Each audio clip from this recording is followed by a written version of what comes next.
కేరళలో UDF manifesto విడుదల చేసిన సీఎం రేవంత్ రెడ్డి హామీలన్నీ అమలు చేస్తామని ప్రకటన, మార్పు కోసం యూడీఎఫ్ కు ఓటు వేయాలని పిలుపు, సరైన నాయకత్వంలో అభివృద్ధి సాధ్యమని వ్యాఖ్య.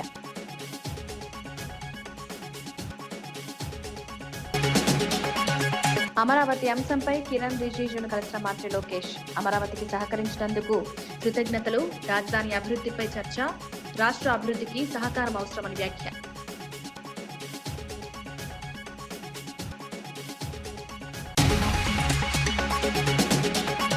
హుజరాబాద్ లో డంపింగ్ యార్డుకు వ్యతిరేకంగా కౌశిక్ హెచ్చరిక, కాంట్రాక్టర్లు ముందుకొస్తే ప్రజలు తిరగబడతారని వ్యాఖ్య, నిర్ణయం వెనక్కి తీసుకోపోతే దీక్ష చేస్తామని హెచ్చరిక, డంపింగ్ యార్డుల వల్ల ఆరోగ్యం ముప్పు అన్న ఆందోళన.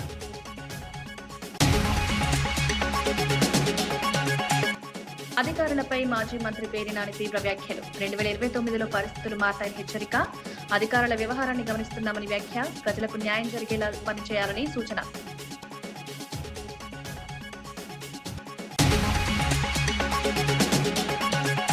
తెలుగు జాతి గౌరవంపై ఎంపీ లక్ష్మణ్ కీలక వ్యాఖ్యలు, కాంగ్రెస్ పాలనలో తెలుగువారిని కించపరిచారని విమర్శ, పొట్టి శ్రీరాముల త్యాగం గుర్తుంచుకోవాలని సూచన, ఎన్టీఆర్ సామాజిక న్యాయానికి ప్రతీకాన్ని కొనియాడిన Laxman.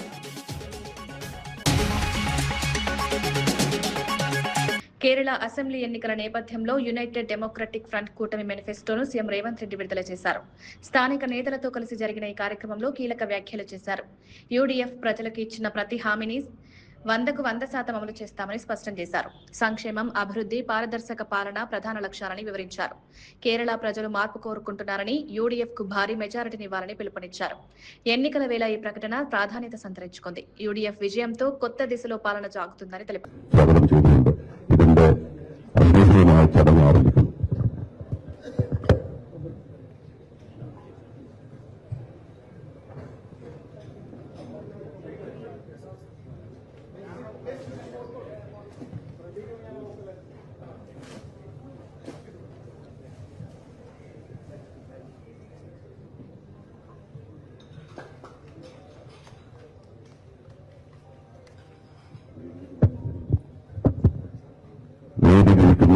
una familia que tiene esta puesta no comemos con una característica de un color a lo que precio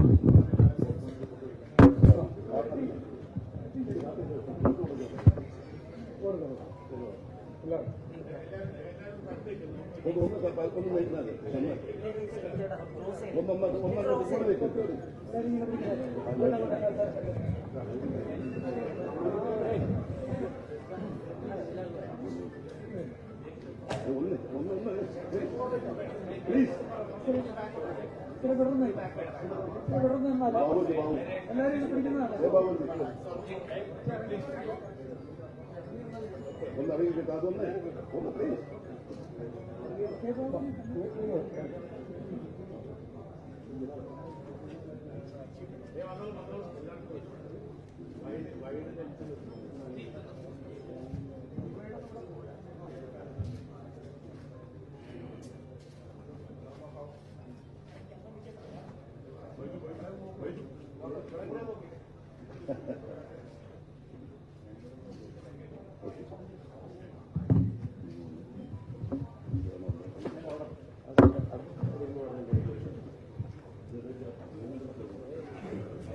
Now the time has come. Kerala people have to decide who has to run the government. I'm assuring you, I'm going to be there.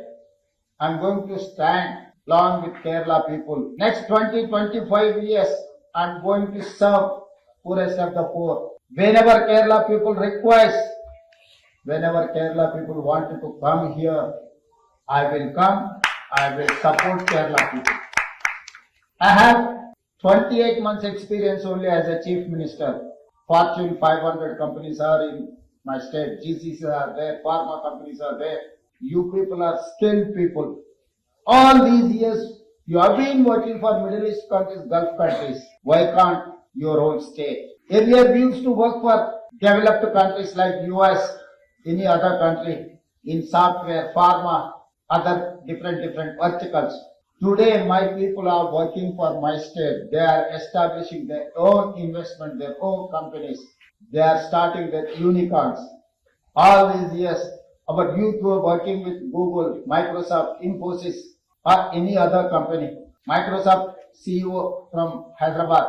World Bank Chairman studied in Hyderabad. Santanu Narayan studied in Hyderabad. Premji Vatsav studied in Hyderabad. Whoever studied in my state, my city, now they are ruling the biggest of the biggest corporates in the world. They are the CEOs of all those companies. I have appealed. I have organized a global summit in my state. I have invited everyone. I have made a policy, Telangana Rising 2047. They have involved everyone in this process. They have made a policy document to improve Telangana, to develop Telangana. That policy document is going to create wealth and health in Telangana. By 2034, we are going to reach $1 trillion economy. By 2047, we are going to reach $3 trillion. మాజీ మంత్రి పేర్ని నాని అధికారులపై తీవ్ర స్థాయిలో వ్యాఖ్యలు చేశారు. 2029లో జగన్ అధికారంలోకి వచ్చిన తర్వాత పరిస్థితులు మారతాయని హెచ్చరించారు. అప్పటి వరకు అధికారుల వ్యవహారాన్ని గమనిస్తున్నామని తెలిపారు. అవసరమైతే తెలంగాణకు వెళ్లి కేసీఆర్ను కలిసైన సమస్యలను పరిష్కరిస్తామన్నారు. అధికారుల ప్రవర్తనలో మార్పు అవసరమని సూచించారు. ప్రజలకు న్యాయం జరిగేలా పనిచేయాలని స్పష్టం చేశారు. 2034 దాకా ఉంటాడు సర్వీస్ లో బాపిరాజ్ చౌదరి గారు. చంద్రబాబు నాయుడు గారి చుట్టం, గోపీచంద్ గారికి చుట్టం. ఈ బాపిరాజ్ చౌదరి గారిని 2029 గవర్నమెంట్ రాగానే, జగన్ రాగానే ఆ కమిషనర్ బందర్ పోస్టింగ్ తీసుకొచ్చి ఇదే బాధ, ఇదే ప్రొక్లైన్ దిగితే గుండెల్లో ఎంత బాధ ఉంటుందో నీకు, నిన్ను ఆడిస్తున్న నీ పెన్ డ్రైవ్లన్నీ కూడా సేఫ్ లాకర్లో దాచుకుని నిన్ను తోలుబొమ్మలాగా ఆడిస్తున్నటువంటి ఆడికి ఇద్దరికి ఈ జేసీబీ బకెట్లు దిగితే ఎంత బాధ ఉంటుందో చూపించకపోతే కుల రవీంద్ర చూసుకో. ఇదే బాపిరాజుని బందర్ తీసుకొస్తా. ఇదే పోలీసులు ఎవరెవరైతే ఉన్నాడో, పొద్దున ఒకడు ఉన్నాడు చల్లగా శంపందిలాగా ఉన్నాడు, ఆడిని కూడా ఇక్కడికే తీసుకొచ్చి ఇక్కడే నీ ఇళ్ళకి కాపలా పెట్టి బందోబస్తు పెట్టి నువ్వు ఎట్లా అయితే వస్తే వీళ్ళందరినీ ఈడిపించావో, చొక్కాలు పట్టుకుని, చీరలు పట్టుకుని, జాకెట్లు పట్టుకుని ఈడిపించావో ఈ మనుషుల్ని, అట్లాగే నిన్ను నీ కోసం వచ్చిన ప్రతి ఒక్కరిని ఇదే పోలీసులు వాళ్ళు ఎవడెవడైతే వచ్చాడో సిఐలు, ఎస్ఐలు మొత్తం అందరినీ నీ ఇళ్ల చుట్టూ, బైపాస్లో ఇంటి చుట్టూ, ఇక్కడ పార్కులో కట్టిన ఇంటి చుట్టూ అదే పోలీసుల్ని పెట్టి, అదే బాపురాజుని పెట్టి, గోపాలరావు అసిస్టెంట్ కమిషనర్ ఒకన్నాడు. ఎవరెవరైతే ఈ పాడు పనులు, తప్పుడు పనులు ఇన్వాల్వ్ అయ్యారో నోటీసులు ఇవ్వకుండా, ఏసీపీ నీ ఇంటికి ప్లాన్ లేదు, నీ ఇల్లు ఎక్కడో నాకు తెలుసు, నీకు తెలుసు. అలాగే టిపిఎస్ అసిస్టెంట్ కమిషనర్ గోపాలరావు, నువ్వు బందర్ వదిలి వెళ్ళిపోతావేమో. గోపాలరావు, బందర్ కాదు, నువ్వు ఆంధ్ర రాష్ట్రంలో ఎక్కడున్నా సరే, అవసరమైతే నువ్వు తెలంగాణ వెళ్తే కేసీఆర్ కాళ్ళన్నా పట్టుకుంటా. నీ ఇంటి సంగతి చూస్తా గోపాలరావు. మనిషి జన్మ ఎత్తలేదా మీరు అని అడుగుతున్నాను. మనిషి జన్మ ఎత్తలేదా ఎవడు మీరు అసలు అధికారుల? అలాగే జిల్లా ఎస్పీ నాయుడు గారిని కూడా అడుగుతున్నా. అయ్యా ఎస్పీ గారు, కమిషనరు మీ పోలీసులకి పోలీస్ రిక్విజిషన్ ఇచ్చాడా? ప్రొటెక్షన్ అడిగాడా? రాతపూర్వకంగా అడిగాడా? ఫోన్ చేసి కుల్లు రవీంద్ర అడగటం కాదు ఎస్పీ గారు, నిన్ను రాతపూర్వకంగా మున్సిపల్ కమిషనర్ మీ పోలీసుల్ని, నాకు పోలీస్ బందోబస్తు కావాలి, సోన్సో నోటీస్ నంబర్ ప్రకారం కోలదోయటానికి నేను వాళ్ళకి నోటీస్ ఇచ్చాను, నిన్ను పోలీస్ ప్రొటెక్షన్ రాతపూర్వకంగా అడిగాడా? మీరు ఆలోచించుకోండి ఎస్పీ గారు.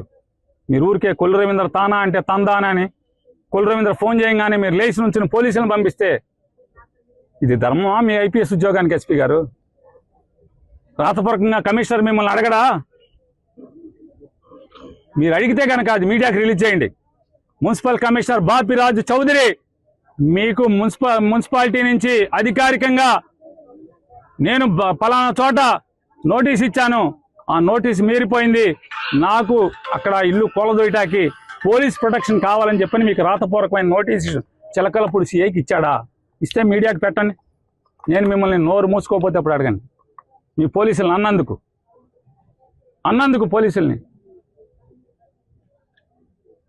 పోలీసులు అన్నందుకు అమరావతి రాజధాని అంశంపై కేంద్ర పార్లమెంటరీ వ్యవహారాల మంత్రి కిరణ్ రిజిజును మంత్రి నారా లోకేష్ కలిశారు. అమరావతికి చట్టబద్ధత కల్పించడంలో సహకరించినందుకు కృతజ్ఞతలు తెలిపారు. రాష్ట్ర అభివృద్ధికి కేంద్రం సహకారం అవసరమని వివరించారు. అమరావతి నిర్మాణాన్ని వేగవంతం చేయడానికి అవసరమైన చర్యలపై చర్చించారు.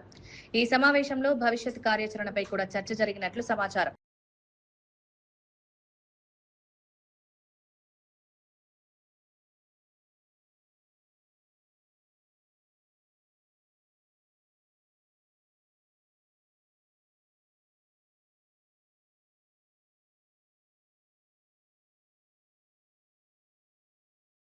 కేరళ సీఎం పినరయి విజయన్ పై సీఎం రేవంత్ రెడ్డి చేసిన వ్యాఖ్యలను సిపిఐ నేత రామకృష్ణ తీవ్రంగా ఖండించారు. ఎన్నికల ప్రచారంలో చేసిన వ్యాఖ్యలు అనుచితమని మండిపడ్డారు. ఒక ముఖ్యమంత్రి హోదాలో ఉండి మరో రాష్ట్ర ముఖ్యమంత్రిపై వ్యక్తిగత వ్యాఖ్యలు చేయడం సరైంది కాదన్నారు. రాజకీయ విభేదాలున్న గౌరవప్రదంగా విమర్శలు చేయాల్సిన అవసరం ఉందని సూచించారు. ప్రజాస్వామ్య విలువలను కాపాడే బాధ్యత నాయకులపై ఉందని చెప్పారు. ఈ విధమైన వ్యాఖ్యలు రాజకీయ సంస్కృతికి భంగం కలిగిస్తాయని పేర్కొన్నారు. వాస్తవానికి భారతదేశంలోనే మొట్టమొదటిసారి 100% లిటరసీ సాధించిన ఏకైక రాష్ట్రం కేరళ రాష్ట్రం. పైగా ఇప్పుడు డిగ్రీ వరకు కూడా ఉచిత విద్య వారు కొనసాగిస్తూ ఉన్నారు. అంతేకాకుండా భారతదేశంలో కేరళ, వెస్ట్ బెంగాల్లో మాత్రమే 100కి 100 రూపాయలు భూ సంస్కరణలు అమలు జరిపి పేదవాళ్లకు భూములు పంపిణీ చేశారు. అంతేకాకుండా ఇటీవల పినరయి విజయన్ ప్రభుత్వం మన భారతదేశంలో ఎక్కడా లేనట్టుగా మన నవంబర్ 1వ తేదీ నాడు వాళ్ళు ఈవెన్ అసెంబ్లీలోనే ప్రకటించారు. ఎక్స్ట్రీమ్ పావర్టీ ఏదైతే ఉందో అత్యంత దుర్భర దారిద్ర్యంలో జీవిస్తున్న వారి యొక్క పేర్లన్నీ కూడా తీసుకొని సర్వే చేసి వాళ్ళందరికీ కూడా ఇవాళ ఉద్యోగాలు, ఉపాధి, వ్యాపారాలు కల్పించి అత్యంత పేదరికం లేకుండా ఆ రాష్ట్రంలో చేశారు. చేసి వారు ప్రజలకు వివరించారు. మరి అంతేగా ఈరోజు ఇంకా ఘనంగా చెప్పుకోగలం. ఈవెన్ కరప్షన్ చూస్తా ఉన్నాం. తెలంగాణలో, ఆంధ్రాలో, కర్ణాటకలో అనేక రాష్ట్రాలు, మీరు ఈవెన్ మీ కాంగ్రెస్ అధికారం ఉండే రాష్ట్రాల్లో కూడా విపరీతంగా కరప్షన్ ఉంది. కానీ భారతదేశంలోనే అతి తక్కువ కరప్షన్ ఉన్న రాష్ట్రం, అవినీతి తక్కువగా ఉన్న రాష్ట్రము అది కేరళ రాష్ట్రమే. గతంలో ఏ గవర్నమెంట్ హుజూరాబాద్ లో డంపింగ్ యార్డ్ ఏర్పాటు చేయడాన్ని బీఆర్ఎస్ ఎమ్మెల్యే పాడి కౌశిక్ రెడ్డి తీవ్రంగా వ్యతిరేకించారు. ప్రభుత్వం టెండర్లు పిలిచినా ఏ కాంట్రాక్టర్ ముందుకొచ్చినా ప్రజలు తిరగబడతారని హెచ్చరించారు. స్థానిక ప్రజల అభిప్రాయాలను పట్టించుకోకుండా నిర్ణయాలు తీసుకోవద్దన్నారు. ప్రభుత్వం నుంచి స్పష్టమైన ప్రకటన రాకపోతే జేఏసీ ఆధ్వర్యంలో 48 గంటల దీక్షకు దిగుతారన్నారు. పరిస్థితిలో హుజూరాబాద్ లో డంపింగ్ యార్డ్ పెట్టడానికి వీలు లేనే లేదు. నేను ఇంకోటి కూడా చెప్తున్నా, కాంట్రాక్టర్లు అందరు కూడా నేను చెప్తా ఉన్నాను, హెచ్చరిస్తా ఉన్నాను. ప్రభుత్వము టెండర్లకి పిలిచిన ఏ కాంట్రాక్టర్ టెండర్లు వేసినా రేపు హుజూరాబాద్ ప్రజలు మాత్రం తప్పకుండా తిరగబడతారు. ఎట్టు పరిస్థితిలో ఈడ పని మాత్రం హుజూరాబాద్ ప్రజలు మాత్రం ఎట్టు పరిస్థితిలో మిమ్మల్ని చేయనియరు. ఎట్టు పరిస్థితిలో ఈ రద్దు అనేది కంపల్సరీ కావాలని నేను ఈ ప్రభుత్వాన్ని హెచ్చరిస్తా ఉన్నాను. నేను దయచేసి మీ ద్వారా హుజూరాబాద్ ప్రజలందరినీ కూడా విజ్ఞప్తి చేస్తా ఉన్నాను. రేపు హుజూరాబాద్ పట్టణంలో బంద్ పిలుపునిచ్చినాం. దయచేసి అందరూ కూడా సహకరించాలి.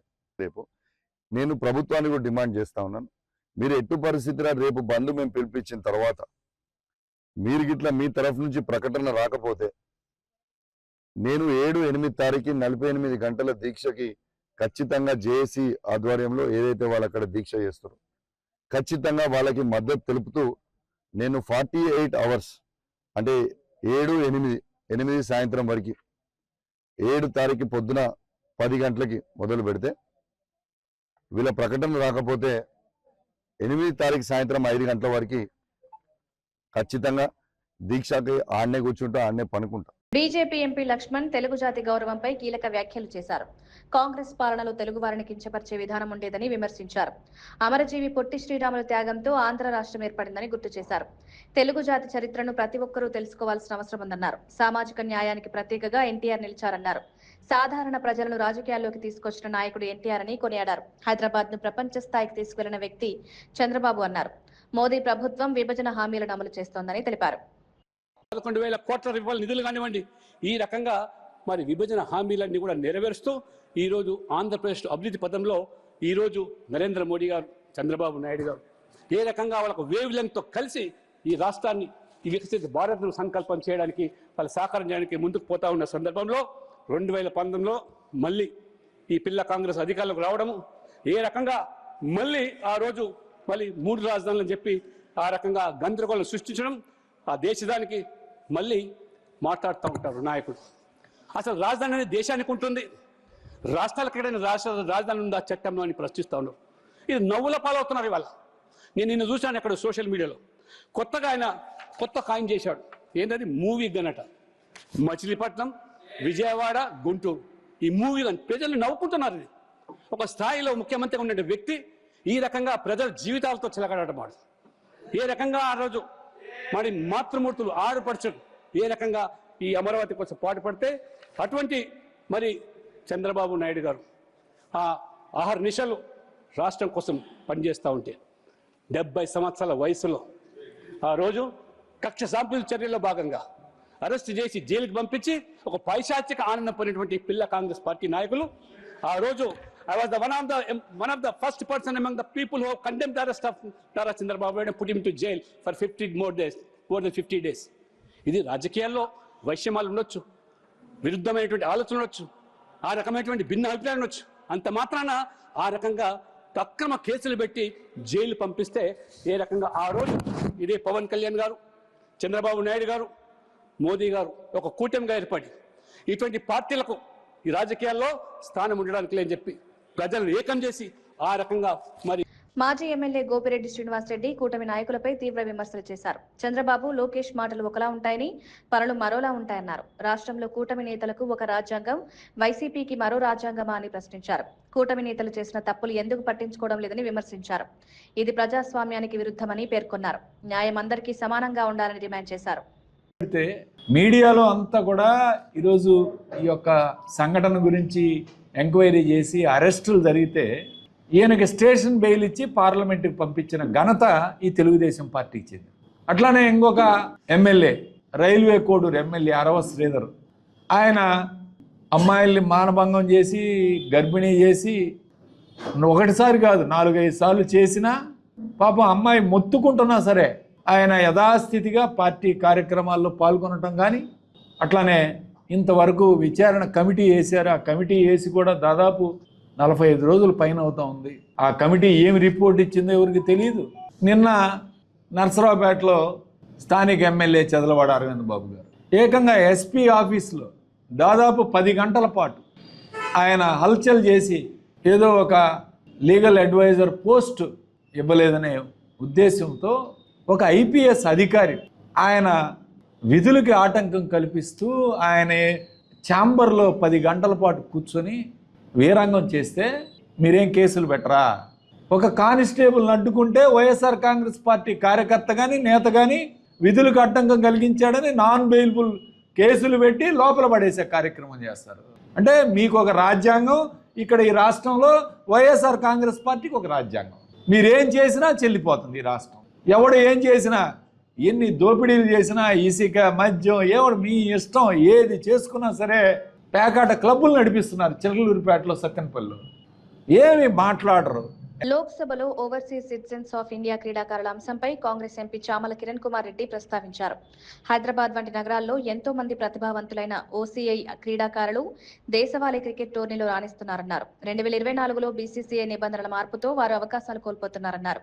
ఇది ప్రతిభకు అన్యాయం చేస్తుందన్నారు. వారికి భారత్ తరపున ఆడే అవకాశం కల్పించాలని కేంద్ర క్రీడల మంత్రిత్వ శాఖను కోరారు. Prime Minister Shri Narendra Modi ji on 27th September 2015 at SAP Center in San Jose, USA, whose words left a lasting impact on overseas citizens of India. With deep passion for cricket, they moved back to India. They progressed rapidly and represented Hyderabad and other states in prestigious BCCI tournaments such as Vijay Merchant, Vinnu Mankad, coach Behar, CK Naidu and under 23 state tournament. Sir, मैं एक बच्चे के बारे में बात करना है sir. His name is Rishith Reddy. He is also Indian overseas citizen है sir. He represented India for under 19. His parents have moved back to India and started their company and providing employers contributing to the society and the economy. However, in 2024 ఇండోనేషియాలో సంభవించిన శక్తివంతమైన భూకంపం ప్రజలను తీవ్ర భయాందోళనకు గురిచేసింది. Richter scale పై 7.6గా నమోదైన ఈ భూకంపాలు అనేక ప్రాంతాల్లో తీవ్ర ప్రభావం చూపాయి. భవనాలు కూలిపోవడంతో భారీ నష్టం సంభవించింది. గోడలు బీటలు వారడంతో ప్రజలు ఇళ్ల నుంచి బయటకు పరుగులు తీశారు. శిథిలాల కింద చిక్కుకున్న వారిని రక్షించేందుకు అత్యవసర బృందాలు రంగంలోకి దిగాయి. గాయపడిన వారిని సమీప ఆసుపత్రికి తరలించి చికిత్స అందిస్తున్నారు. మరిన్ని ఆఫ్టర్ షాక్స్ వచ్చే అవకాశం ఉందని అధికారులు హెచ్చరించారు.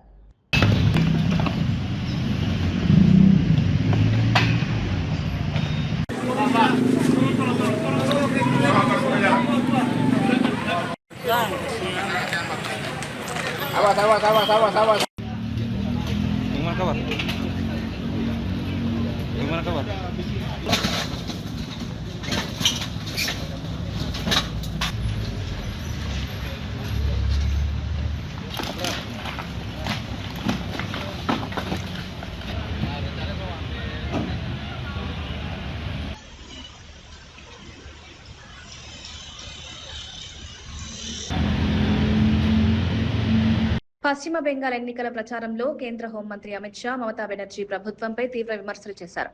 రాష్ట్రంలో అవినీతి చొరబాట్లు పెరిగిపోయాయని ఆరోపించారు. బెంగాల్ ఉనికి ప్రమాదంలో పడిందని పేర్కొన్నారు. మోదీ నాయకత్వంలోని అభివృద్ధి సాధ్యమని స్పష్టం చేశారు. రాష్ట్ర విముక్తి కోసం బీజేపీ అభ్యర్థులను గెలిపించాలని ప్రజలకు పిలుపునిచ్చారు. వివేకానందుడు, రవీంద్రనాథ్ ఠాగూర్ కలలుగన్న సోనార్ బంగ్లా నిర్మాణం లక్ష్యమన్నారు. आगे चल गए, अब बारी हमारे बंगाल की है। मुझे बताओ भवानीपुर वालों, बंगाल में परिवर्तन करना है या नहीं करना है? बंगाल में तो परिवर्तन होगा ही, भवानीपुर में परिवर्तन करना है या नहीं करना है? मैं भवानीपुर की जनता को करबद्ध निवेदन करने आया हूं। తూర్పు గోదావరి జిల్లాలో నిర్వహించిన బడ్జెట్ అవగాహన కార్యక్రమంలో మంత్రి నిమ్మల రామానాయుడు రాష్ట్ర ఆర్థిక పరిస్థితిపై తీవ్ర వ్యాఖ్యలు చేశారు. గత 5 ఏళ్ల వైసీపీ పాలన వల్ల రాష్ట్ర ఆర్థిక వ్యవస్థ తీవ్రంగా దెబ్బతిందన్నారు. రాష్ట్ర ఆర్థిక పరిస్థితిపై వెంటిలేటర్పై ఉన్నట్లు మారిందని వ్యాఖ్యానించారు. అప్పులు పెరిగి అభివృద్ధి కార్యక్రమాలు నిలిచిపోయాయన్నారు. ప్రస్తుత ప్రభుత్వం ఆర్థిక వ్యవస్థను గాడిలో పెట్టేందుకు చర్యలు తీసుకుంటోందన్నారు. ప్రజలకు బడ్జెట్ వివరాలు స్పష్టంగా తెలియజేయడం ముఖ్యమన్నారు. అదేవిధంగా వేదికను అలంకరించినటువంటి గౌరవ జేసీ స్వరూప్ గారికి, అదేవిధంగా మున్సిపల్ కమిషనర్ రాహుల్ మీనా గారికి, డిఆర్ఓ సీతారామమూర్తి గారికి, ఇంకా వేదిక ముందున్నటువంటి గౌరవ శాసనసభ్యులు, అదేవిధంగా గౌరవ అధికారులకు, పాత్రికేయ మిత్రులకు అందరికీ కూడా ముందుగా నా హృదయపూర్వకమైనటువంటి నమస్కారాలు ముందుగా మీ అందరికీ కూడా తెలియజేసుకుంటూ, ఈరోజు గౌరవ ముఖ్యమంత్రి నారా చంద్రబాబు నాయుడు గారు 2024లో ప్రజల ఆశీర్వాదంతో కూటమి ప్రభుత్వం అధికారంలోకి వచ్చిన తర్వాత ఆర్థికమైనటువంటి ఇబ్బందులు, ఆర్థికపరమైనటువంటి కష్టాలు ఈ యొక్క ఆంధ్రప్రదేశ్ రాష్ట్రానికి ఉన్నటువంటి స్థితిలో కూడా ఏ రకంగా అభివృద్ధిని, సంక్షేమాన్ని ఈరోజు రాష్ట్రంలో అమలు చేస్తున్నామో ఈ బడ్జెట్ అవుట్ రీచ్ ప్రోగ్రాం ద్వారా ప్రతి జిల్లాలోనూ, ప్రతి నియోజకవర్గంలోనూ, ప్రతి మండలంలోనూ కూడా ప్రజలకు వివరించాలనేటువంటి ఆలోచనలో భాగంగానే ఈ యొక్క బడ్జెట్ అవుట్ రీచ్ ప్రోగ్రాం ఈరోజు తూర్పుగోదావరి జిల్లా కార్యక్రమంలో మేమందరం కూడా భాగస్వాములం అయ్యామనేటువంటి విషయాన్ని ముందుగా మీ అందరి ద్వారా తెలియజేసుకుంటూ ఉన్నా. ఎందుకంటే మీ అందరికీ తెలుసు, ఆ రోజు 2024 సంవత్సరంలో ప్రజలు ఆంధ్రప్రదేశ్ రాష్ట్ర చరిత్రలో ఎప్పుడూ లేనిటువంటి విధంగా 94% స్ట్రైక్ రేట్తో కూటమి ప్రభుత్వాన్ని గెలిపించారు. అధికారంలోకి వచ్చిన తర్వాత చూస్తే ఆర్థిక పరిస్థితి అంతా కూడా చిన్నాభిన్నంగా ఉన్నటువంటి పరిస్థితి. ఖాళీ చిల్లుకుండను ఈ యొక్క ఆంధ్రప్రదేశ్ రాష్ట్రానికి అందజేసినటువంటి పరిస్థితి. ఖాళీ కొండస్తే ఏదో రకంగా శ్రమించి నింపుకోవచ్చు, కానీ ఖాళీ చిల్లుకుండ అంటే జగన్మోహన్ రెడ్డి చేసినటువంటి అప్పుల్ని ఒక పక్క తీర్చాలి, ఆయన చేసినటువంటి అప్పులకి వడ్డీలు మరొక పక్కన కట్టాలి, మరొక పక్కన అభివృద్ధిని, సంక్షేమాన్ని, ప్రజల యొక్క కోరికల మేరకు మళ్ళీ వాటిని కూడా మనం నెరవేర్చాలి. ఇటువంటి సవాళ్ళనన్నింటినీ కూడా అధిగమిస్తూ ఈరోజు ఒక పరిపాలనా దక్షత ఉన్నటువంటి వ్యక్తి ఈరోజు ముఖ్యమంత్రిగా చంద్రబాబు నాయుడు గారు ఉండడం, ఆయనకి కొండంత అండగా ఉప ముఖ్యమంత్రిగా ఇవాళ పవన్ కళ్యాణ్ గారు ఉండడం, వీరిద్దరికీ తోడుగా నరేంద్ర మోడీ గారు ఉండడం వల్లనే ఇటువంటి సవాళ్ళనన్నింటినీ కూడా అమెరికా అధ్యక్షుడు డొనాల్డ్ ట్రంప్ ఫ్రాన్స్ అధ్యక్షుడు మైక్రాన్ పై చేసిన వ్యాఖ్యలు సంచలనంగా మారాయి. మైక్రాన్ వ్యక్తిగత జీవితాన్ని ప్రస్తావిస్తూ ఆయన భార్య అతన్ని పట్టించుకోదని వ్యాఖ్యానించారు. ఆమె దురుసుగా ప్రవర్తిస్తోందని కూడా అన్నారు. ఇటీవల గాయాల నుంచి కోలుకుంటున్నాడని వెటకారం చేయడం వివాదాన్ని పెంచింది. ఈ వ్యాఖ్యలకు సంబంధించిన వీడియో సోషల్ మీడియాలో వైరల్ గా అవుతోంది. ప్రపంచవ్యాప్తంగా నేతల వ్యక్తిగత విషయాలపై వ్యాఖ్యలు చేయడం సరైందా అన్న చర్చలు మొదలయ్యాయి. అంతర్జాతీయ సంబంధాలపై ప్రభావం ఉంటుందా అనే ప్రశ్నలు తలెత్తుతున్నాయి. You were betrayed and arrested and falsely accused. It's a familiar pattern that our Lord and Savior showed us. But it didn't end there for him, and it didn't end there for you. God always had a plan. On the third day, he rose, he defeated evil, he conquered death, hell, and the grave. And because he rose, we all know that we can rise. And sir, because of his resurrection, you rose up. Because he was victorious, you were victorious. And I believe that the Lord said to tell you this. Because of his victory, you will be victorious in all you put your hand to. Amen. Because God is with you and God is using you to defeat evil, to restore families, to awaken the church, to harvest the nations, and to bring a worldwide revival. వార్తలు ముగించే ముందు ముఖ్యాంశాలు మరోసారి. కేరళలో UDF manifesto విడుదల చేసిన CM Revanth Reddy హామీలన్నీ అమలు చేస్తామని ప్రకటన. మార్పు కోసం యూడీఎఫ్ కు ఓటు వేయాలని పిలుపు. సరైన నాయకత్వంలో అభివృద్ధి సాధ్యమని వ్యాఖ్య.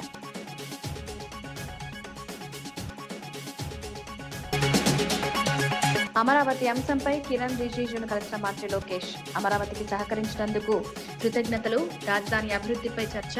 రాష్ట్ర అభివృద్ధికి సహకారం అవసరమని వ్యాఖ్య.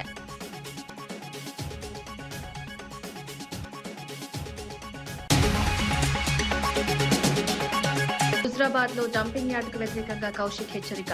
కాంట్రాక్టర్లు ముందుకొస్తే ప్రజలు తిరగబడతారని వ్యాఖ్య. నిర్ణయం వెనక్కి తీసుకోకపోతే దీక్ష చేస్తామని హెచ్చరిక. డంపింగ్ యార్డుల వల్ల ఆరోగ్యం ముప్పు అన్న ఆందోళన.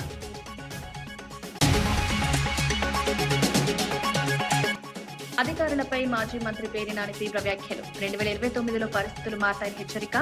అధికారుల వ్యవహారాన్ని గమనిస్తున్నామని వ్యాఖ్య. ప్రజలకు న్యాయం జరిగేలా పనిచేయాలని సూచన.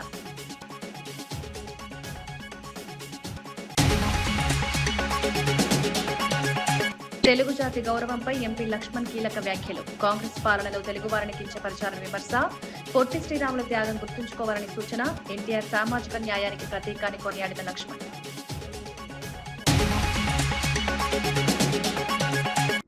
ఇవి ఈనాటి వార్తా విశేషాలు. మరో బులెటిన్లో మళ్ళీ కలుద్దాం. నమస్కారం.